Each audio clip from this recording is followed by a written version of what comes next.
नमस्कार। आज हम डिस्कस करेंगे इंपॉर्टेंट जीके के क्वेश्चन। देखिए इंपॉर्टेंट जीके के क्वेश्चन जो है वो डिस्कस करेंगे। हर एक क्वेश्चन जो है एग्जाम पॉइंट ऑफ व्यू से इंपॉर्टेंट है। आपको पता है टैट का पेपर भी आने वाला है, पीजीटी का पेपर भी जो है वो होपफुली जल्दी ही जो है वो हो जाएगा। तो दोनों ही एग्जाम में आपको डेफिनेटली बहुत ज़्यादा हेल्प जो है वो मिलेगी। क्वेश्चन नंबर 46 से जो है वो अभी हम डिस्कशन स्टार्ट करेंगे। क्वेश्चन नंबर 46 में बोलते हैं रणजीत सिंह किस सिख मिसल से जो है वो संबंधित थे। रणजीत सिंह बिलोंग टू विच सिख मिसल। तो देखो महाराजा रणजीत सिंह जो थे ना वो शुक्र चकिया मिसल से जो था संबंध रखते थे। शुक्र चकिया ऑप्शन बी जो है वो सही आंसर है। अब इस मिसल से ये संबंध रखते थे। अभी आपको यहाँ से और भी क्वेश्चन जो है वो पता होने चाहिए। एक तो आपको पता होना चाहिए कि कौन सी मिसल से संबंध रखते थे। दूसरा आपको पता होना चाहिए कि कितनी मिसल्स में जो था वो डिवाइड किया गया था। अब देखो कितनी सिख मिसल्स में जो था वो सिख धर्म डिवाइड हुआ था, तो टोटल नंबर ऑफ 12 मिसल्स थी। ये क्वेश्चन भी एग्जाम में पूछा था कि पूछा गया है कि कितनी सिख मिसल्स में जो है वो डिवाइड हुआ है। अभी आपको एक और बात यहाँ से ध्यान रखनी है महाराजा रणजीत सिंह के बारे में। रणजीत सिंह महाराजा जो थे ना, जब अगर हम हिमाचल के कॉन्टेक्स्ट में बात करते हैं तो यहाँ पर भी ये इंपॉर्टेंट रोल जो है वो प्ले करते हैं, परंतु अगर हम बात करते हैं ना इंडिया के कॉन्टेक्स्ट में, तब भी जो है वो यहाँ पर एक इंपॉर्टेंट क्वेश्चन पूछा जाता है। क्वेश्चन पूछ लिया जाता है कि ट्रीटी ऑफ अमृतसर जो हुई थी ना वो कौन से ईयर में हुई थी। ट्रीटी ऑफ अमृतसर ना 1809 में हुई थी। 1809 में ये ट्रीटी ऑफ अमृतसर जो था वो हुई थी। और किस किस के बीच में हुई थी, तो ये जो ईस्ट इंडिया कंपनी थी ना उसके बीच में हुई थी, ब्रिटिश ईस्ट इंडिया कंपनी और महाराजा रणजीत सिंह के बीच में जो था वो हुई थी। ये भी आपने ध्यान रखना है। तो सिख मिसल्स का पता चल गया, 12 हैं। महाराजा रणजीत सिंह कहाँ से संबंध रखते थे उनसे रिलेटेड एक क्वेश्चन आपको इंडिया जीके का पता चल गया। और उसी तरह आपने ज्वालामुखी संधि के बारे में भी ध्यान रखना है। ट्रीटी ऑफ ज्वालामुखी थे ना वो भी इंपॉर्टेंट है। जब गोरखा जो आए थे ना, जो गोरखाओं ने कांगड़ा के ऊपर अटैक किया था, तो महाराजा रणजीत सिंह को जो था वो वहाँ से भागना पड़ा था, अपने कांगड़ा के किले में जाकर शरण लेनी पड़ी थी। अब वहाँ से वो निकल नहीं पा रहे थे, तो महाराजा रणजीत सिंह ने जो था वो एक ट्रीटी ऑफ ज्वालामुखी जो था वो उसके ऊपर हस्ताक्षर किए थे। तब जाकर जो था ये सॉल्व आउट सारा मैटर हुआ था बाद में चलकर। तो ये सारी बातें यहाँ से बनी। अगला क्वेश्चन देखें, 47 नंबर क्वेश्चन बोलते हैं international court of justice is located at. तो बोलते हैं कि इंटरनेशनल कोर्ट ऑफ जस्टिस ये कहाँ पर जो है वो स्थित है। देखो इंटरनेशनल कोर्ट ऑफ जस्टिस की अगर हम बात करते हैं ना, तो ये इसका हेडक्वार्टर कहाँ पर स्थित है, हेग में स्थित है। ऑप्शन बी जो है वो सही आंसर है। अब ये हेग जो है वो कौन सी कंट्री में पड़ता है, देखो हेग जो है वो पड़ता है नीदरलैंड कंट्री में। ये आपने ध्यान रखना है। इंटरनेशनल कोर्ट ऑफ जस्टिस की स्थापना कब की गई थी, 1945 में। 1945 में इसकी स्थापना जो था वो की गई थी। इसका हेडक्वार्टर पूछा जाए तो कहाँ पर है, हेग में स्थित है। हेग कहाँ पर पड़ता है, नीदरलैंड में जो है वो पड़ता है।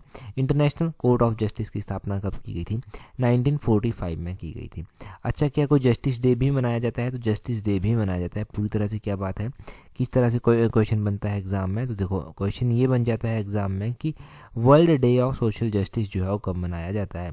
तो world day of social justice, या फिर आप इस तरह से भी कह सकते हैं कि world day for international justice, ये कब जो है वो मनाया जाता है।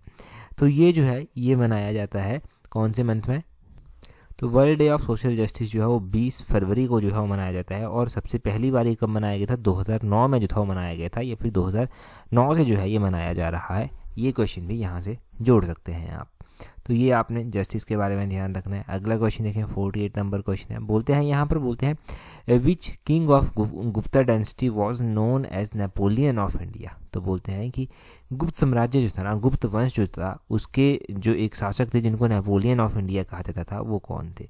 तो नेपोलियन ऑफ इंडिया की अगर हम बात करते हैं ना कि वो किसको कहा जाता था, तो वो कहा जाता था समुद्रगुप्त को। ऑप्शन बी जो है वो सही आंसर है। अब समुद्रगुप्त को कहा जाता था नेपोलियन ऑफ इंडिया। चलो सही बात है। यहाँ से क्वेश्चन क्या क्या बन सकते हैं, क्वेश्चन तो एक यहाँ से यही बन सकता है कि समुद्रगुप्त के बारे में जो है वो एग्जामिनर कुछ भी करके जो है पूछ लेगा। तो समुद्रगुप्त जो था वो गुप्त वंश जो था ना उसके महानतम शासकों में से जो था वो एक हुआ करता था। समुद्रगुप्त के कार्यकाल के दौरान, तो विक्रमादित्य किसको कहा जाता था, समुद्रगुप्त जो था वो विक्रमादित्य कह के भी खुद को जो था वो संबोधित करता था। इसको जो है वो बीणा बजाते हुए भी जो है वो सिक्कों के ऊपर जो है वो दर्शाया गया है एक तरह से। समुद्रगुप्त के बाद जो था वो अगला शासक कौन बना था, चंद्रगुप्त सेकंड जो था वो समुद्रगुप्त के बाद जो था वो शासक बना था। ये भी आपने ध्यान रखना है। और क्वेश्चन पूछ लेते हैं कि समुद्रगुप्त जो था, जब इसने साउथ के ऊपर कैंपेन किया था, साउथ के ऊपर अटैक किया था या इन्वेड करने की कोशिश की थी, तो उस टाइम इसकी सेना जो थी उसको कौन लीड कर रहा था, तो उस टाइम वीरसेन करके इसके जो था कमांडर थे जो उसको लीड कर रहे थे। तो वो वीरसेन का नाम भी आपने जो है वो यहाँ से ध्यान रखना है। एक एग्जाम में क्वेश्चन ये भी बना था कि समुद्रगुप्त जो था वो किसकी पूजा करता था, तो लॉर्ड विष्णु, भगवान विष्णु की जो था ये पूजा करते थे, ये भी ध्यान रखें। तो इतने क्वेश्चन काफ़ी हैं यहाँ से समुद्रगुप्त के बारे में ध्यान रखने के लिए। क्वेश्चन नंबर 49 देखते हैं। 49 देखते हैं, बोलते हैं आनंद मठ के लेखक जो था वो कौन थे। आनंद मठ वॉज रिटन बाय हु, या फिर हु रोट आनंद मठ। तो आनंद मठ की अगर हम बात करते हैं कि किसके द्वारा जो था वो लिखा गया था, ये लिखा गया था बंकिम चंद्रा चटर्जी के द्वारा। ऑप्शन सी जो है वो सही आंसर है, बंकिम चंद्रा चटर्जी के द्वारा जो था ये लिखा गया था। अब ये आपने ध्यान रखना है, यहाँ से जो मेरे को लगता है कि क्वेश्चन हमें रिलेट करना चाहिए, वो क्वेश्चन हम रिलेट कर सकते हैं यहाँ से रविंद्रनाथ टैगोर जी का question. Rabindranath Tagore ji first Indian थे जिनको नोबेल प्राइज़ जो था वो दिया गया था। कौन से ईयर में दिया गया था और कौन सी किताब के लिए जो था वो इनको दिया गया था ये। तो इनका काम था गीतांजलि के ऊपर, गीतांजलि में इन्होंने बहुत सारा काम किया था, तो उसको लेकर जो था वो इनको क्या मिला था, उनको नोबेल प्राइज़ भी जो था वो मिला था। और आपने ध्यान रखना कि कौन से ईयर की बात ये रही कि जब इनको नोबेल प्राइज़ दिया गया, 1913 में, 1913 की ये बात रही जब इनको ये नोबेल प्राइज़ जो था वो मिला था। और अगर हम अब फिर से लौट जाते हैं बंकिम चंद्रा चटर्जी के बारे में, यहाँ से क्या क्या क्वेश्चन बनेंगे। बंकिम चंद्र चटर्जी के द्वारा जो था ना आनंद मठ लिखा गया था। आनंद मठ में जो है वो एक रेवेलन हुआ था, विद्रोह हुआ था, उसको दर्शाया गया है। वो सन्यासी रेवेलन है, वो भी आपने ध्यान रखना है, सन्यासी करके है इसका नाम, वो भी आप नोट करने हैं, वो भी इम्पोर्टेंट होता है।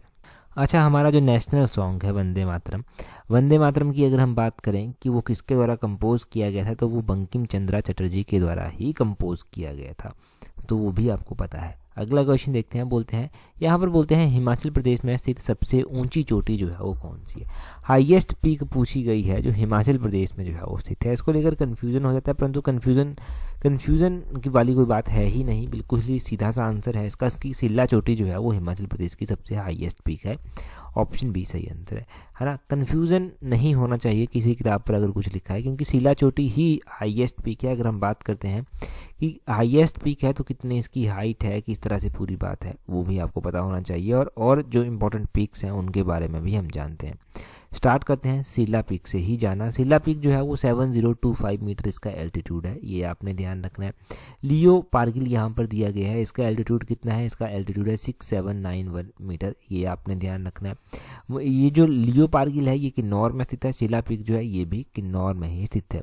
मुल्किला पीक की अगर हम बात करें तो इसका एल्टीट्यूड है 6520 मीटर, 6520 मीटर इसका एल्टीट्यूड है, लाहौल स्पीति में जो है ये स्थित है।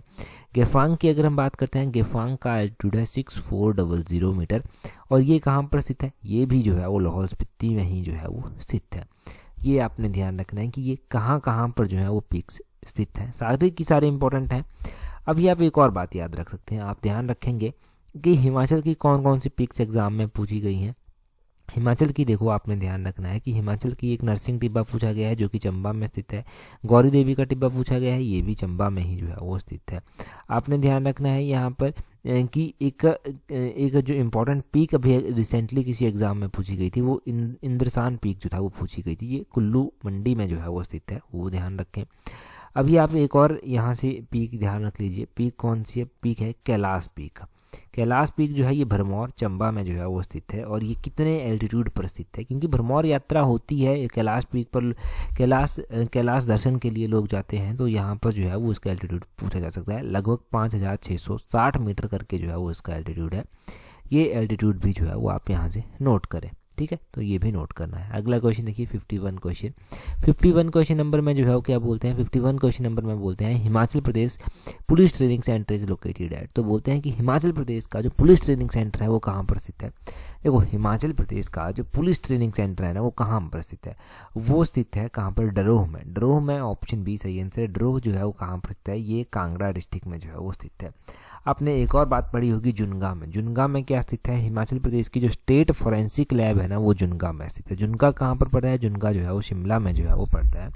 जुनगा शिमला में पड़ता है, यहाँ पर स्टेट फॉरेंसिक लैब जो है वो स्थित है, वो ध्यान रखना है आपने।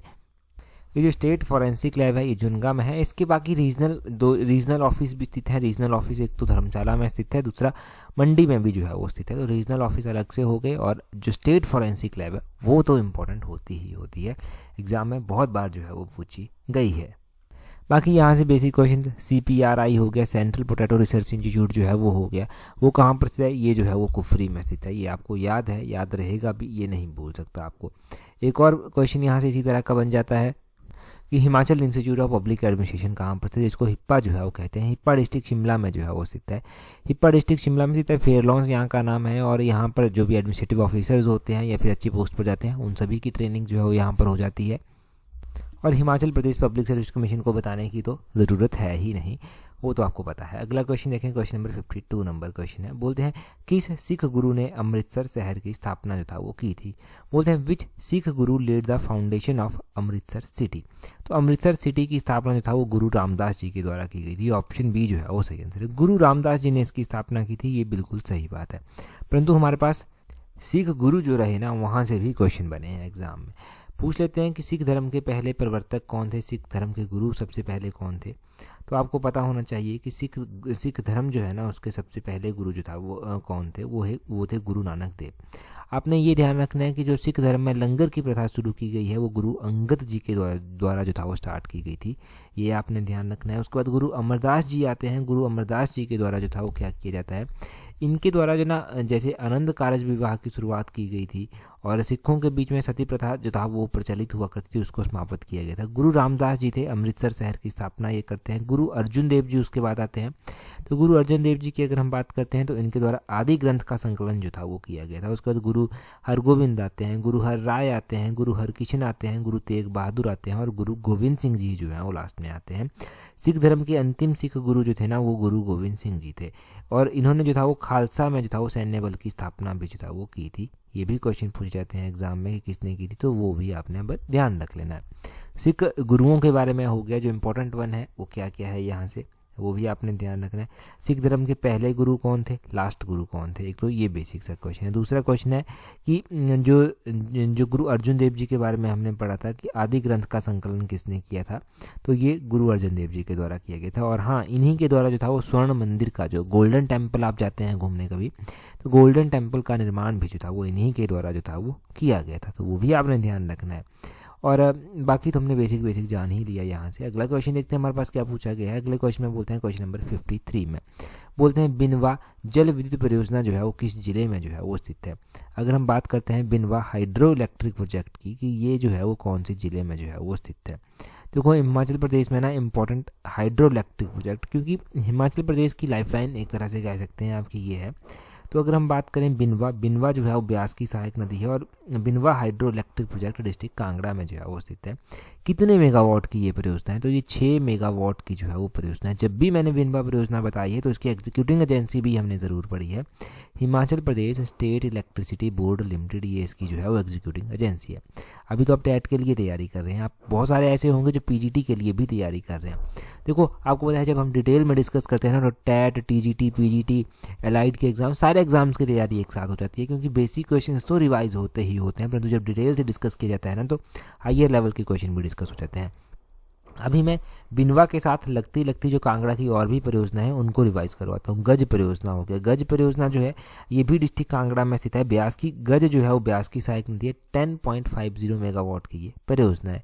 बनेर परियोजना हो गया, बनेर परियोजना जो है ये 12 मेगावाट की परियोजना है, डिस्ट्रिक्ट कांगड़ा में स्थित है, और ये भी ब्यास की जो है वो सहायक नदी है। और गज हो गया, बनेर हो गया और बिनवा हो गया, इन तीनों को जो है वो Himachal Pradesh state electricity board limited ही जो है वो एग्जीक्यूट करता है।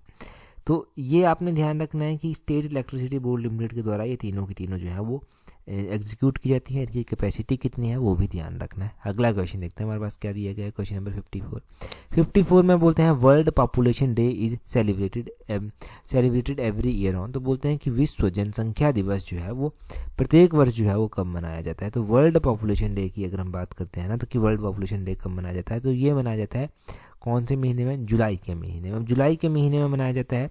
तो वर्ल्ड पॉपुलेशन डे कब मनाया जाता है, ये 11 जुलाई को जो है वो मनाया जाता है। 11 जुलाई आपने ऑप्शन बी जो है वो सही आंसर ध्यान रखना है। ऑप्शन बी हो गया जी, 11 जुलाई इसका सही आंसर। अभी हम इम्पॉर्टेंट डे जो है वो डिस्कस कर लेते हैं, जो मोस्ट इम्पॉर्टेंट डेज हो गए हमारे पास कौन कौन से हैं इस तरह से। जैसे कि एनवायरनमेंट डे एक आता है, एनवायरनमेंट डे के अलावा वाटर डे आता है एक। वाटर डे आपने ध्यान रखना है कब मनाया जाता है, तो एनवायरनमेंट डे आता है 5 जून को। 5 जून को ये मनाया जाता है। अगर हम बात करते हैं कि वाटर डे जो है वो कब मनाया जाता है, तो वाटर डे का भी आपने ध्यान रखना है कि ये जो है वो कब मनाया जाता है। वाटर डे मार्च के महीने में मनाया जाता है और 22 मार्च को जो है ये मनाया जाता है। वाटर डे हो गया 22 मार्च को। अर्थ डे भी जो है वो मनाया जाता है। अर्थ डे कब मनाया जाता है, ये अप्रैल के महीने में मनाया जाता है। ये 22 अप्रैल को जो है वो मनाया जाता है। साइंस डे मनाया जाता है। साइंस डे जो है वो कब मनाया जाता है, ये मनाया जाता है फरवरी के महीने में। फरवरी के महीने में कब मनाया जाता है, तो फरवरी के महीने में ये 28 फरवरी को जो है वो मनाया जाता है। 28 फरवरी भी आपने ध्यान रखना है कि 28 फरवरी को जो है वो साइंस डे जो है वो मनाया जाता है। ठीक है, साइंस डे हो गया हमारा एक। साइंस डे के अलावा अर्थ डे हो गया। अर्थ डे के अलावा एनवायरनमेंट डे हो गया। एनवायरनमेंट डे के अलावा हमारा वाटर डे भी जो है वो साथ में हो गया। और वर्ल्ड पॉपुलेशन डे भी आपने जान लिया।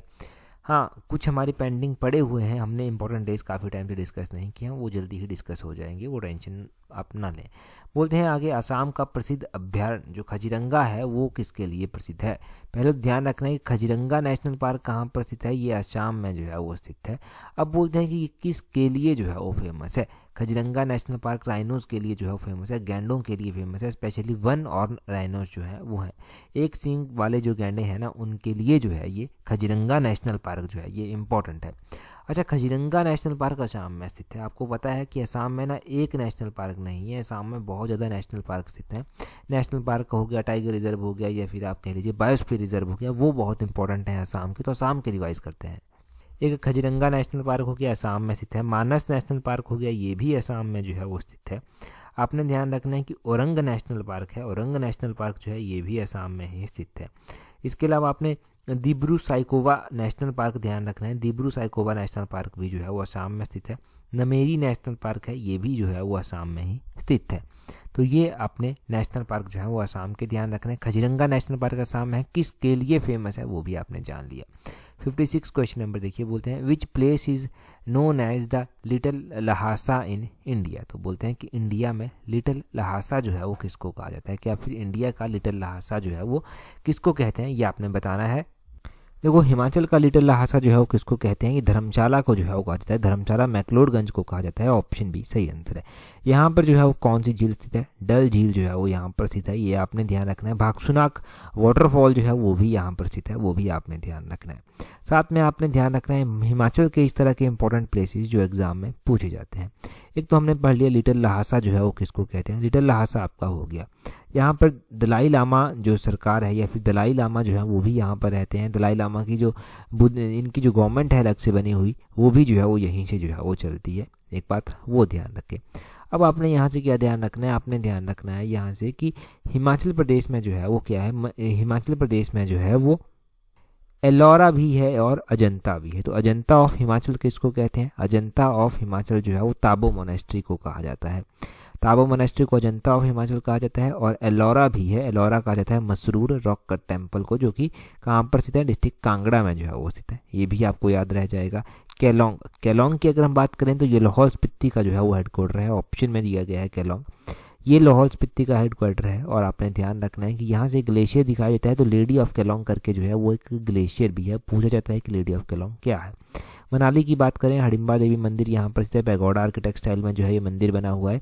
और साथ में ही जो है वो क्वेश्चन आपसे पूछ ले जाए कि मनु टेम्पल कहाँ पर स्थित है, तो अब आपका आंसर क्या होगा, मनु टेम्पल जो है वो कहाँ पर स्थित है। मनु टेम्पल जो है वो मनाली में स्थित है, मनाली में जो है ये स्थित है, ये आपने ध्यान रखना है। तो ये सारी बातें हो गई, छोटी छोटी बातें हैं, आसान क्वेश्चन है। इन्फॉर्मेशन हमने रिवाइज ही करनी है, पढ़ी आपने है, याद भी रह जाती है। कन्फ्यूजन जो पेपर में होता है उसी को तो दूर करना है।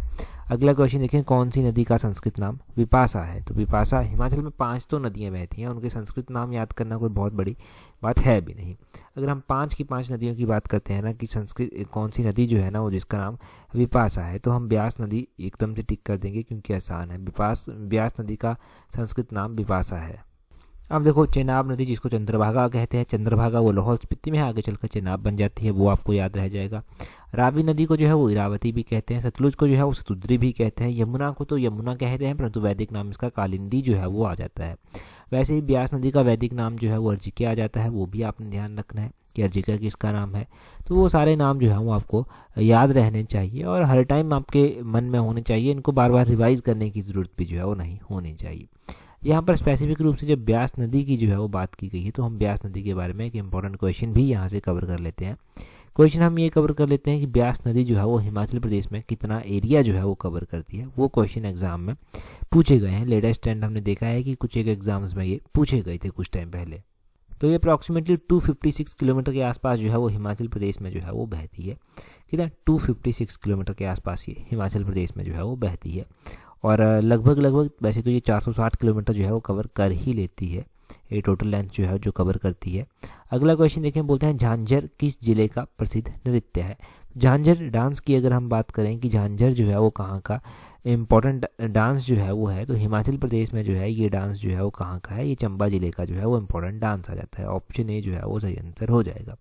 अब झांझर जो है वो चंबा जिले का इंपॉर्टेंट डांस जो है हो जाता है। चंबा में जो है वो और भी इंपॉर्टेंट डांसेस जो है वो परफॉर्म किए जाते हैं। अब वो डांसेस कौन कौन से हैं वो भी आपको पता होना चाहिए।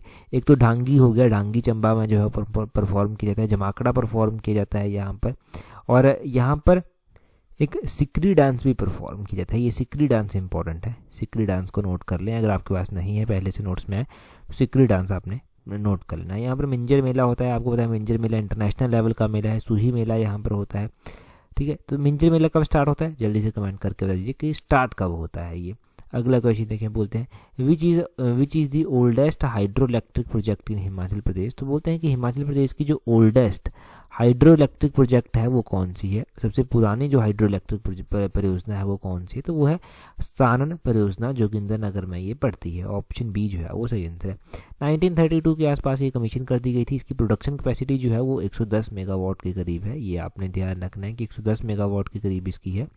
और आपको ये भी कहा जाता है कि जब ये जो जोगिंद्रनगर और पठानकोट जो रेलवे लाइन बिछी हुई है ना, ये क्यों बिछी हुई है, एक तो लोगों को सुविधा तो हो ही रही है, रीज़न ये भी था कि सानन परियोजना जो था वो बनाई जानी थी और इसके लिए जो हैवी मशीनरीज आनी थी और भी इंपॉर्टेंट चीज़ें आनी थी, वो कैसे यहाँ तक लाई जाए ना, वो एक बड़ी समस्या अंग्रेज़ों के लिए बन गई थी। तो अंग्रेज़ों ने एक सॉल्यूशन निकाला कि क्यों ना एक रेलवे लाइन निकाल दी जाए और उस रेलवे लाइन के माध्यम से जो है वो ये सारी चीज़ें जो है वो यहाँ पर लाई जाएँ, और वही किया गया। 1932 के आसपास ही कमीशन भी जो था वो हो गई थी परियोजना। फिर कौन से ज़िले में है ये तो आपको कन्फ्यूजन होगा भी नहीं कि कौन से ज़िले में जो है ये है, ठीक है। ये सारा आपने जान लिया। अच्छा, पीजीटी का पेपर आपको पता है बहुत नज़दीक है, तो पीजीटी के एग्जाम की अगर आप तैयारी कर रहे हैं तो टेस्ट सीरीज आप प्रैक्टिस कर सकते हैं। एलाइड सर्विसेज की तैयारी कर रहे हैं तब भी टेस्ट सीरीज प्रैक्टिस कर सकते हैं। दोनों का लिंक नीचे डिस्क्रिप्शन बॉक्स में दिया गया है, वहाँ से आप इजीली जो है वो अवेल कर सकते हैं। टेस्ट सीरीज आपको मिल जाएगी। डेफिनेटली आपको एग्जाम में बहुत ज़्यादा हेल्प जो है वो टेस्ट सीरीज से मिलने वाली है, जैसे कि पहले भी जो है वो मिलती रही है। टेलीग्राम पर भी आप हमें फॉलो कर सकते हैं। टेलीग्राम पर ज्वाइन करने के लिए अपने टेलीग्राम से कैसे सर्च करेंगे आप, @allexam31 करके जो है वो सर्च करेंगे, आपको हमारा टेलीग्राम चैनल जो है वो मिल जाएगा। हम टेलीग्राम पर आप ज्वाइन कर ले, वहाँ पर आपको इंपॉर्टेंट PDFs, इंपॉर्टेंट नोटिफिकेशन, हर एक चीज़ मिल जाएगी और डेफिनेटली आपको आने वाले एग्जाम्स में भी हेल्प मिलेगी। That's all for today. Thank you very much for watching and listening it very patiently.